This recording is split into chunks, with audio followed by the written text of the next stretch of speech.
Good morning to all of you. Chapter आपका running है working of institution, chapter number 5। तो working of institution को हमने बताया था जितने भी जो भी हमारे कंट्री के different parts, different law and order, ठीक है, डिफरेंट सिस्टम को कंट्रोल करता है। उसको कंट्रोल करने के लिए एक हमारे पास एक इंस्टीट्यूशन चाहिए। पार्लियामेंट एक हमारे पास इंस्टीट्यूशन है, ठीक है। तो अब यहाँ पे हेडिंग आ जाती है कि नीड ऑफ पॉलिटिकल इंस्टीट्यूशन।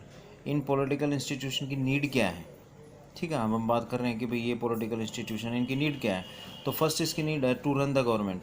हमारी एक गवर्नमेंट को जो पॉलिटिकल पार्टी रूलिंग में कन्वर्ट हो जाती है, वो गवर्नमेंट बनाती है, तो एक हमारे को कंट्रोल करने के लिए हमारे पास एक गवर्नमेंट होनी चाहिए जो हमारे सारे काम को देखेगी, हमारे लिए वर्क करेगी, हमारा डेवलपमेंट करेगी, इंफ्रास्ट्रक्चर करेगी। तो उसके लिए गवर्नमेंट का होना मस्ट है, तो इसलिए पॉलिटिकल इंस्टीट्यूशन की नीड है। सेकंड आ जाता है कि इम्पोर्टेंट डिसीजन फॉर कंट्री। अब जितने भी इम्पोर्टेंट डिसीजन है कंट्री के लिए, जैसे फॉरेन अफेयर्स हैं, दूसरे देशों के साथ जो कंट्रीज़ हैं उनके साथ रिलेशन किस तरह का है, या अपने कंट्री के अंदर किस तरह से सिस्टम को बनाए रखना है, क्या पॉलिसी स्टार्ट करनी है, क्या प्रोग्राम स्टार्ट करने हैं, क्या इंफ्रास्ट्रक्चर बनाना है, वो सारे डिसीजन कौन लेगा? ये वो पॉलिटिकल इंस्टीट्यूशन लेगा। मैं पहले ही बताया था पार्लियामेंट एक हमारा पॉलिटिकल इंस्टीट्यूशन है। टू रन डेमोक्रेसी, कंट्री के अंदर डेमोक्रेसी, हम कह रहे हैं डेमोक्रेटिक कंट्री है। अब हमारा साथ में जो हमारा नेबरिंग कंट्री है पाकिस्तान, जिसके साथ हमारा डिस्प्यूट हमेशा रहता है। और पाकिस्तान और इंडिया एक ही पार्ट थे पहले, 1947 में ये अलग हुए थे। तो हम पाकिस्तान के अंदर देखते हैं तो उस टाइम पे, और दोनों ही इंडिया और पाकिस्तान के अंदर डेमोक्रेसी थी जब वो फ्री हुए थे, ठीक है। इलेक्शन सिस्टम हुआ था, ठीक है, सेम इसी की तरह हमारे जैसे इंडिया के अंदर वर्क हो रहा है। लेकिन टाइम के साथ वहाँ पर डेमोक्रेसी डिक्रीज़ होती चली गई, ज़ीरो होती चली गई, और वहाँ पर कई बार आपने देखा कि डिक्टेटरशिप कन्वर्ट हो चुकी है, ठीक है। मुशर्रफ का एग्जांपल बहुत अच्छा है, जो मुशर्रफ ने क्या किया था, डेमोक्रेसी को एंड करके और ख़ुद प्रेसिडेंट बन गए थे। तो वहाँ पर तो ये चीज़ पॉसिबल है। तो उस डेमोक्रेसी को कंटिन्यू करने के लिए ही हमारे को पॉलिटिकल इंस्टीट्यूशन की नीड है, ठीक है। तो ऐसा नहीं है कि कहीं कोई डेमोक्रेटिक कंट्री है वो डिक्टेटर में कन्वर्ट नहीं हो सकता, या डिक्टेटर है तो वहाँ डेमोक्रेसी कन्वर्ट नहीं हो सकती। नेक्स्ट है सेफ गार्ड ऑफ राइट्स। जो हमारे जितने भी राइट्स हैं जो हमारे को मिल रहे हैं, उन राइट्स को सेफ गार्ड कौन करता है? वो पॉलिटिकल इंस्टीट्यूशन करता है। वो देखता है कि सभी को प्रॉपर राइट्स जो उनको मिलने चाहिए, सिटीजन्स को, वो उनको राइट मिल रहे हैं नहीं मिल रहे हैं। अगर उनमें किसी तरह की प्रॉब्लम है तो जुडिशरी एक हमारा एक और इंस्टीट्यूशन है, वहाँ हम एप्लीकेशन डाल सकते हैं और वहाँ से उस मैटर को सॉल्व करवा सकते हैं।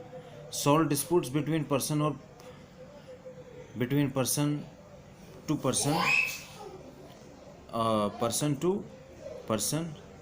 कई बार जैसे डिस्प्यूट हो जाते हैं लैंड को लेकर, या और कोई इशू क्रिएट हो जाता है, आप देखते हैं लोगों के आपस के बीच में झगड़ा हो जाता है, तो उनको सॉल्व करना।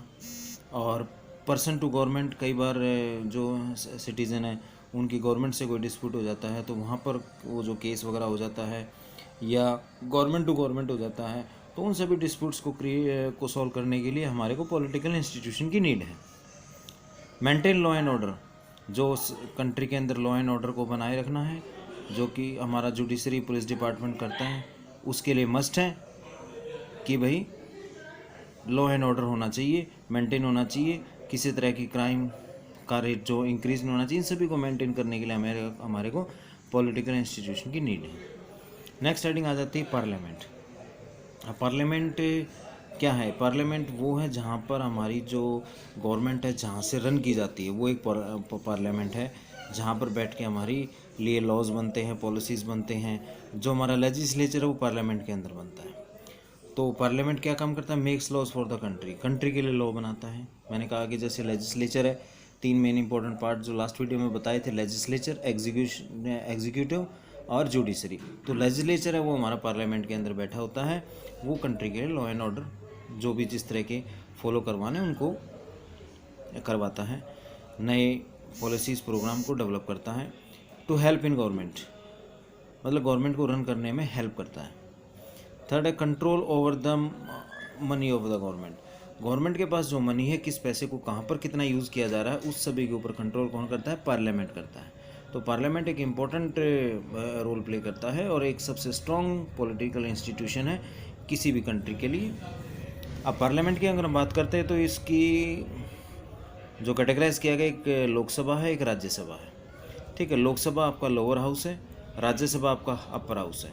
लेकिन दोनों में अगर हम स्ट्रॉन्ग की बात करें तो पावरफुल आपका लोकसभा है, वीक है जो वो राज्यसभा है, क्योंकि लोकसभा पावरफुल क्यों है कि members of the Lok Sabha are elected by the citizen of the country.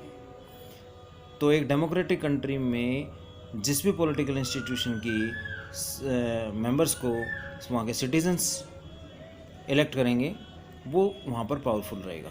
Rajya Sabha के मेंबर्स को हम लोग इलेक्ट नहीं करते हैं, इसलिए वीक है, ठीक है।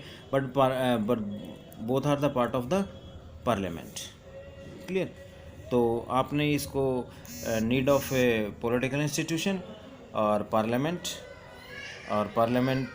क्या वर्क करता है इसकी कैटेगराइज, और पार्लियामेंट में आपको बुक्स में एनसीईआरटी में इसमें लोकसभा और राज्यसभा के बारे में, पार्लियामेंट के बारे में दे रखा है। तो कंप्लीट आपने इसको रीड करना है और क्वेश्चन आंसर्स आपने ट्राई करने हैं रफ कॉपी के अंदर लिखने के लिए। और साथ में क्लासेस स्टार्ट हो चुकी हैं, तो आप लोग ट्राई कीजिए कि मैक्सिमम से मैक्सिमम स्कूल पहुँचें, क्लासेस अटेंड करें, ठीक है, क्योंकि वहाँ पे ये चीज़ें आपको और ज़्यादा क्लियर होंगी। Thank you.